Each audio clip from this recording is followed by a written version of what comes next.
Hey everyone, welcome back to Casanova Fam. I'm Mixie Casanova, and today I'm gonna spill the tea for you guys and let you guys know all about me and my current baby father. So, you guys watched maybe some of my videos. Uh, if you watched I can't remember the names right now, but I'll put it up there. If you watch that video where I found out I was pregnant again, then you would hear things, or no, if you watch the video where I talk about the doctor telling me to have an abortion, you'll hear me tell the story about my baby father coming in and sneaking past because he didn't want to help me with the kid. Um, and yes, at that time I was just like, you know what, screw this man, I'm doing it by myself. It is what it is. A lot of times I get like that, and I think it comes from a mentality of how I grew up. I look at it like it's me, myself, and I can't rely on no one because at the end of the day, it's me, myself, and I, and God, of course. But as in relying on another human being, I feel like human beings are unreliable, and therefore, me relying on one would get me nowhere, except for maybe disappointment, failure, etc. So, anyhow, getting into it, I met my current baby father when I was in high school. We met at night school.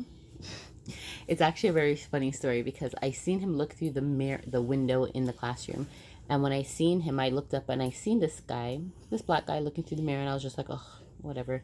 And I turned my head like so, right? Because I was just like, I'm not even in the mood. I never came to night school to get chopped, like nothing like that. And I had a man at the time, so I didn't care about all that. Anyhow, I think maybe 10 minutes went by and the door to the classroom opens.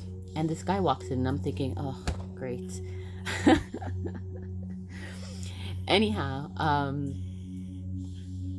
he walks into the classroom, he gives the teacher his paper, whatever case it be. So apparently he's in my class. Okay, whatever. Anyways, I kept on doing my thing, whatever. So class is done now. I'm sure this is all on the same day, but class was done, and he must have exited the class before me. I don't remember because I wasn't really paying attention. I wasn't paying him. And I walk out of the classroom.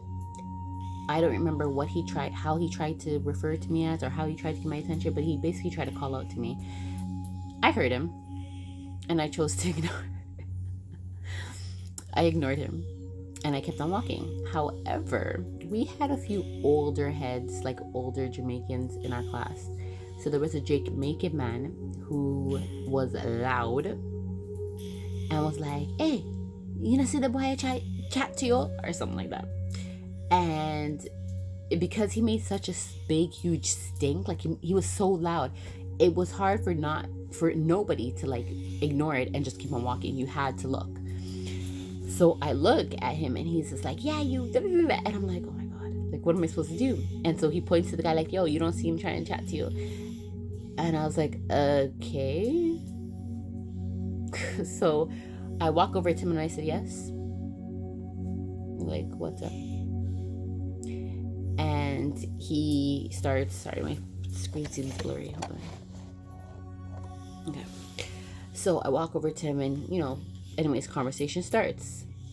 So I'm just thinking, it is what it is. Like, whatever. Like, I'm not interested. Like, I don't care. I could care less about anything that anybody's saying. Like, I came here to get an education. I didn't come here for anything else, type of thing, right?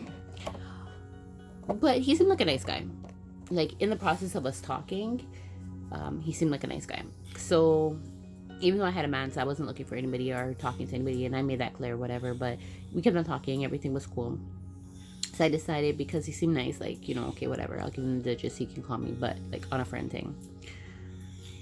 So he followed me. I don't remember if he followed me to the bus stop or if he followed me down the hill, but anyways, he followed me partway wherever I was going, and that was that. So we started being friends from there, and it was cool. Like, we would talk on the phone, etc. He came from the different side of the tracks, I call it, because I was not allowed to even be in that neighborhood.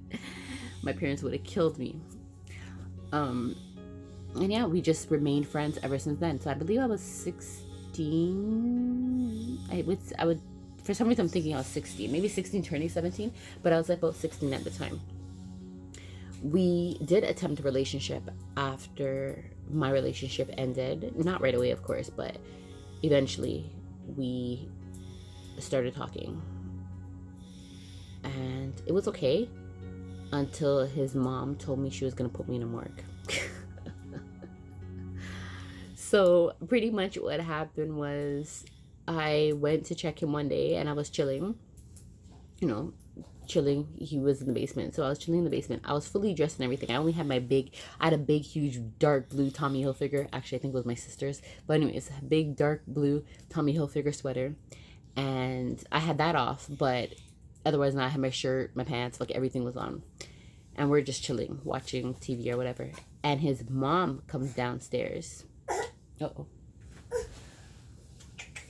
So his mom comes downstairs and she sees me, and this woman goes off. Like, I come from a Jamaican background, but my Jamaican parents are like calm Jamaicans. I don't know what else to call it, but my parents are calm Jamaicans. Like, they're cool, calm, collected. Like, they're not loud and rowdy or anything like that. Anyhow, his mom comes downstairs, and yeah, I don't know what she's saying at this point, but she was cussing some words, and all I know is my girl said if she ever catches me there again, she's gonna put me in a morgue. And I was like, what? Like, this mama did not just say that.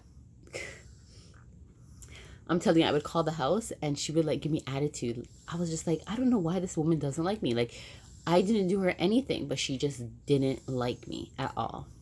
So anyhow, after that interaction, I pretty much called it quits. I told him, listen, like, I'm not even supposed to be in this neighborhood, but your mama don't like me, and her ass fully told me she's gonna put me in a morgue. I ain't trying to die anytime soon, and yeah, that's not happening. And he tried to convince me that that's just how his mom is, and she doesn't like, she's not gonna kill me or anything. But I was like, yeah, no, I don't play that. And then at the time, I don't know, he had a lot of things going on, and so I basically just told him, get your life together and whatever, and holla back at me when you can. So I think a few months went by, and he called me back up, and he was like, hey, he's doing this, telling me about all the stuff that positive stuff that he's dealing with. And I was like, oh, that's nice, but I was like, yeah, we're not getting back together though.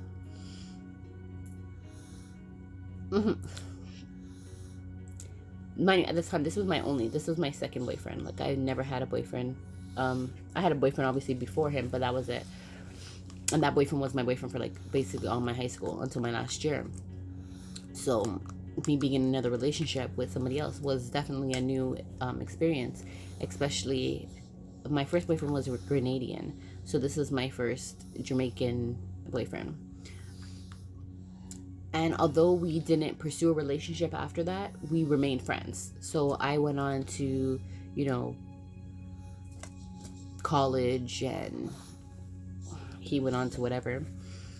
And I ended up meeting my first son's father. And that was a very short-lived relationship. That was a 10-month relationship. He says it's a little bit longer, but he obviously doesn't have a good memory, because I know for a fact it was 10 months. So it was a 10-month relationship. We broke up. I found out a month later I was pregnant with my son. I still didn't want anything to do with him. There was no, oh, let's get back together like that. There was no talks like that. It was simple, hey, this is the situation. And we hated each other anyways. Like, we were cool until his mom found out that I was pregnant, and then we went and hated each other. But anyways, when I'm telling you, like, I used to tell this guy everything. And I'm talking about my boyfriend right now. I used to tell him everything. So he would call me up and I'd be like, yo, this guy's doing this, or this is wanting, or blah, blah, blah, or this happened to me. Like, even intimate shit, like, I would tell him. Like, so he was literally my friend. We had good conversations. I never had nothing. Like, mind you, we argued a lot too. Don't get me wrong. We've had times that we cussed one another out, and I'd be like, yo, this guy's so rude. Like, he was just rude and out the via. Like, yeah, why you have no manners? Like, what did your mom teach you, type of thing. He had attitude. There was no ifs, ands, and buts about it. He's always had attitude since day one. And it was just the way that our relationship was. But at the same time, like I said, we were still really cool with one another, if I was going through something, I would try and contact him and let him know. When I was with my boyfriend, I think when I was with my first baby father, he ended up getting a girlfriend, and I didn't feel no way about it at first. Like, congratulations, it's about time you get in a relationship with somebody. How are you gonna feel ways about that? You can't feel ways about that. You know what I mean? I had a boyfriend, so for him to be in a relationship, that's nothing new. But I guess it was the first time I was hearing about a relationship with a girl. Like, I never heard about him being in a relationship with a girl before. And, kudos, congratulations, great. So he got with this girl, and that was fine with me. I was pregnant. When I found out I was pregnant, I told him whenever he called me, because I didn't call him. He didn't really have numbers for me to contact him, so he would always call me. And so whenever he called me, I basically was like, yeah, this is the situation. And I told him that I was pregnant.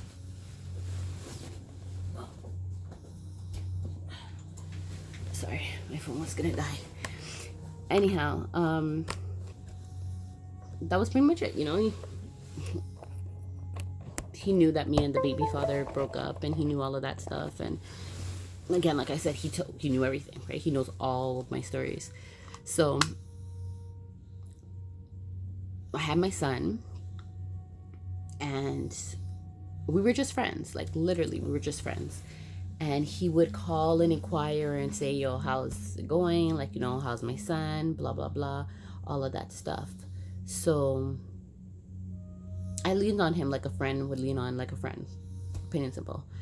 And I remember I called him when things started going haywire for our friendship. I called him when my son was 1. I was bringing my son to Woodbine Fantasy Fair, actually right here, for his 1-year-old's birthday. But it wasn't like a birthday party, but it was just like a little get together. And because he always inquired about my son and stuff like that, I thought, why not come out and spend the day with us. So I tried calling his mama's house, because that's where he lived at the time. And I don't know if the mom purposely gave the girlfriend the phone or what happened, but anyhow, this girl ended up coming on the phone and cussing pure like bad word. And I was just like, I didn't even know how she knew my name. But anyways, I was like, okay, whatever. But anyhow, that drama blew over, and I pretty much cut my distance at that point in time. 2013, I left and I went to Trinidad. So this has been like, that was 2007 that all the drama happened.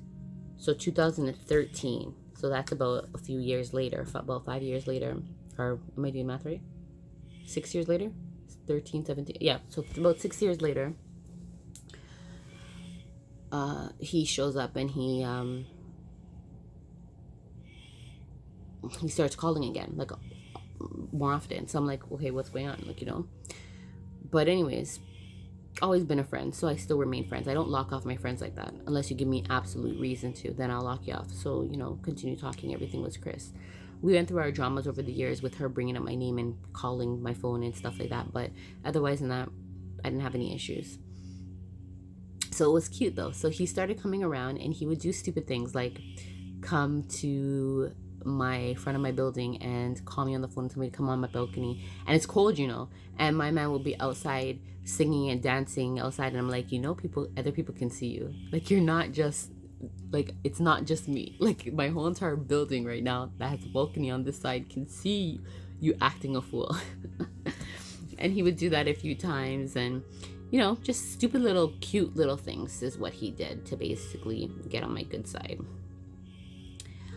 So eventually I started chilling with him again, and we were chilling and stuff, and he sat down and he was like, you know what, I really check for you and Jay's my first son, and I would want us to become a family, move you out of here, let's move into a townhouse, etc., and let's do our thing. So I was like, what? Nigga, please, like, I'm not even about that life. Like, where's your girlfriend? That was like the first thing. Like, what happened to your girlfriend? We're not together anymore, blah blah blah. I'm like, whatever. Niggas be saying that all the time. And I was like, yeah, well, he's always been around. He's always been there for me. You know, anytime anything bad happened, it was like he knew or something, because like I said, I never had a phone number for him. So it would be like I would go through a bad experience. Obviously, I couldn't call him, but he would somehow either sense it or something, because then he would call me and he'd be like, whoa, like out of the blue. And then we would sit on the phone and have long conversations, right? So I said, maybe it's a sign. Maybe this is a time for us to try something. You know, a guy who wants to check for my child, who accepts him, who's been there from since day one. He's single, I'm single. So maybe we should attempt to be in a relationship. Where we went wrong is our relationship moved a little bit faster than it should have. Yeah. Bad things happened to him, which ended up pushing us further along in our relationship than we would have definitely liked, especially me. I would have definitely liked. So that was trial and tribulations.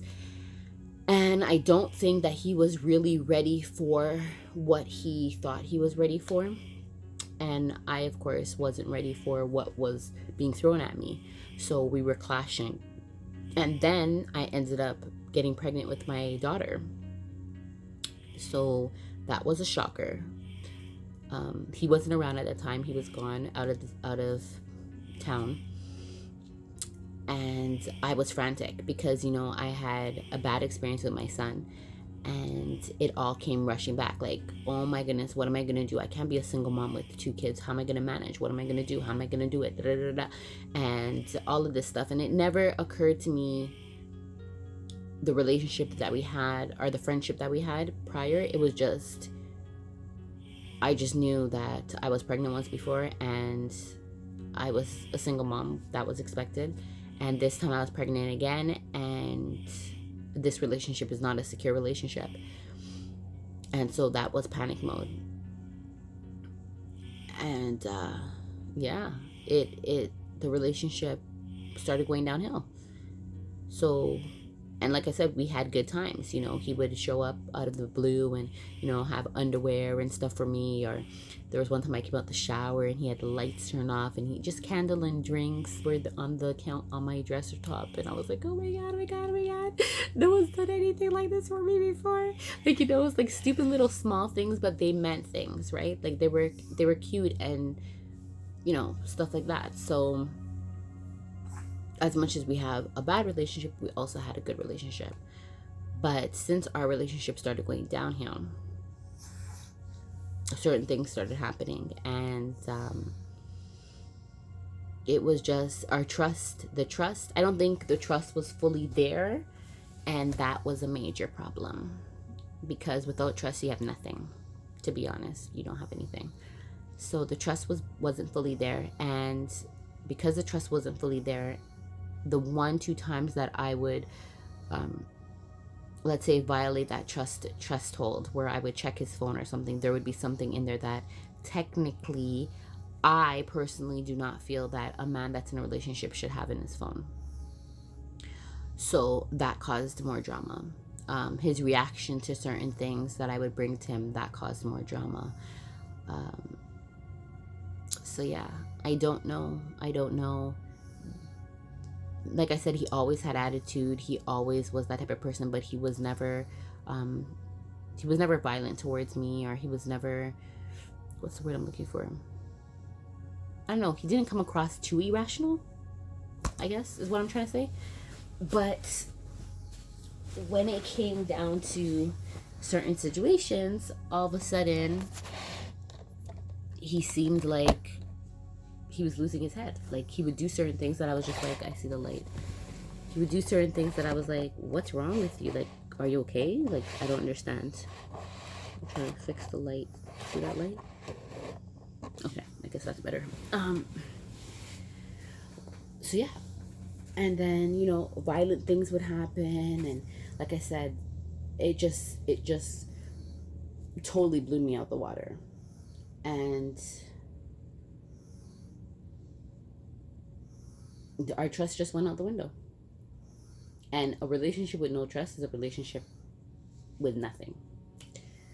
So all of the sweet things he used to do, all of the gestures, buying me Jordans and, buying my son shoes and, you know, sometimes doing grocery shops, like all of that stuff didn't matter because the trust of me being like, and this is not to say he cheated on me. Like, I'm not vouching that he didn't. I don't know if he did, but I'm just saying I've never had any proof that he has.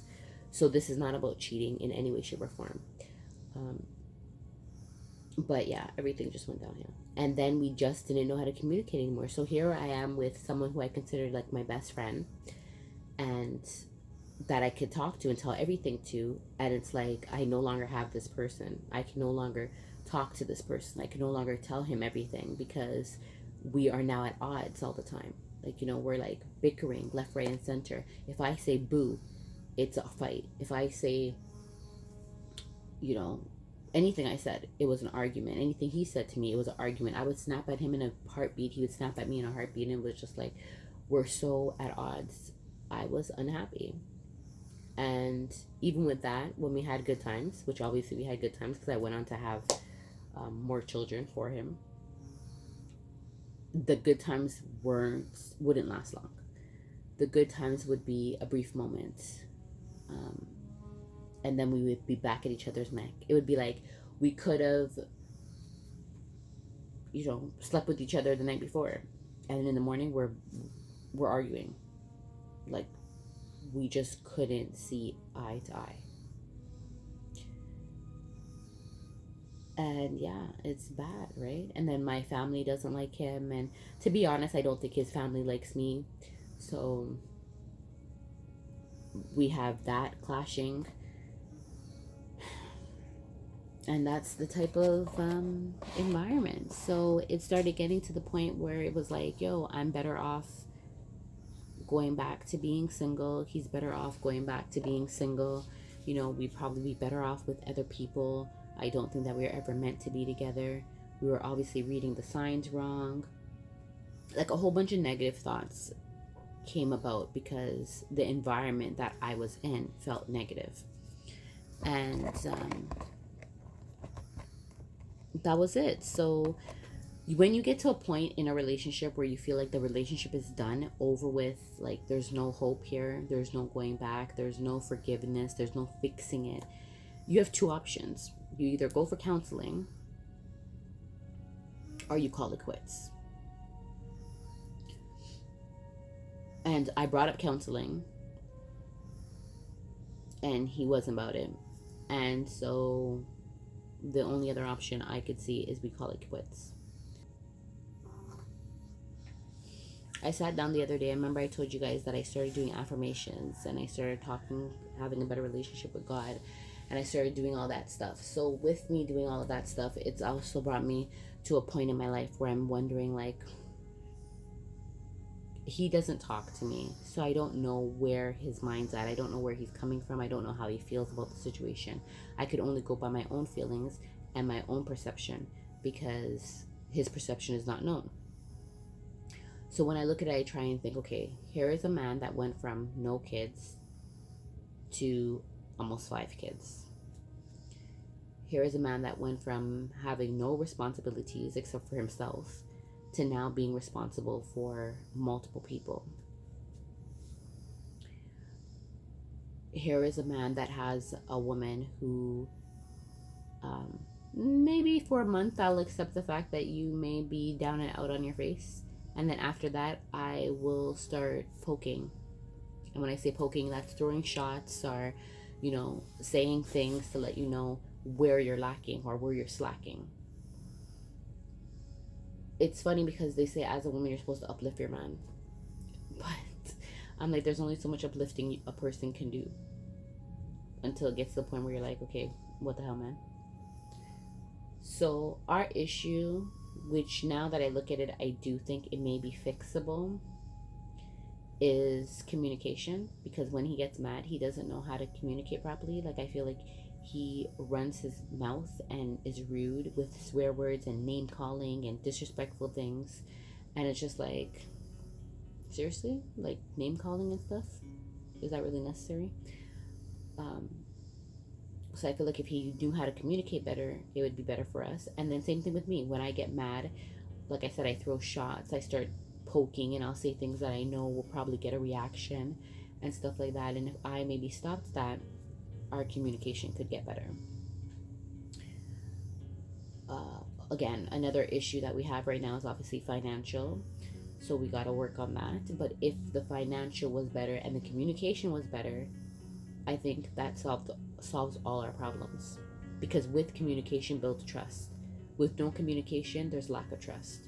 So if we opened the door to communication and honestly said, you know what, from this day on, we're going to be 100% honest with each other.